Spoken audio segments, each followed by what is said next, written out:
What is up, guys? Cash back again, and it is now official that Jane Foster is indeed the next hero coming to Avengers, which means Miller's early reports of this info was 100% correct, so shout out to him for breaking this story and standing by his information even when others doubted him. But as I stated previously, this supports the idea that Marvel Games is putting more effort into synergizing upcoming hero releases with upcoming MCU projects, which in turn allows us to kinda anticipate what's next in some regards, with the next tie-in opportunity coming with the release of She-Hulk alongside her Disney Plus series coming later this year. Now, I know the decision to make Jane Foster the next hero is definitely divisive amongst the community, because on one hand, you have players who are just happy to have a new hero coming to the game, and the fact that she'll be a new Thor level hero who can fly doesn't hurt. But on the reverse of that, you have players disappointed because they would prefer to get stronger heroes like Doctor Strange or Scarlet Witch, or even more of the original Avengers team members like Ant-Man and Wasp. I'm kinda in the middle, because while I appreciate getting a new hero,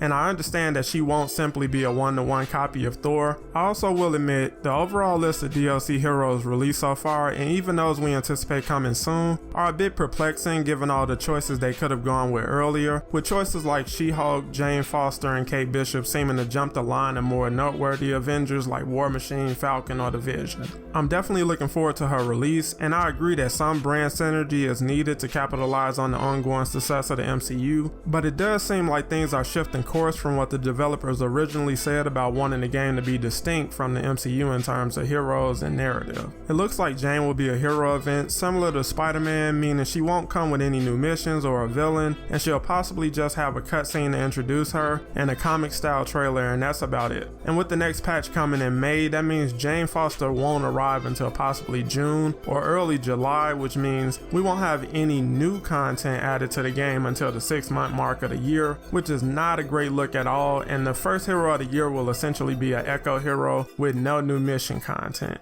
And after non-PlayStation players missed out on the addition of Spider-Man, I understand people feeling like this news feels a bit underwhelming and out of touch on the part of the devs. The decisions being made behind the scenes for this game continue to put the game in the worst light possible, and I don't think they quite understand that honestly, because all of this comes after revealing there will be no roadmap after all, and all of the future update news will continue to come similar to what we've seen so far this year. This choice also makes me question other things we may or may not see now, because if Jane comes in June or July, that would only leave 6 months for them to squeeze out whatever content they have left for the year, which would include She-Hulk, but it seems to push the expected release of the Winter Soldier or Captain Marvel out of this year's release schedule. With the Marvels releasing next year, I can see Captain Marvel's expansion being the content that gets held back, but current rumors suggest the Winter Soldier will just have an operation, so I'm unsure if they would want to end the year with a smaller content drop versus a bigger expansion that would also include a raid at some point.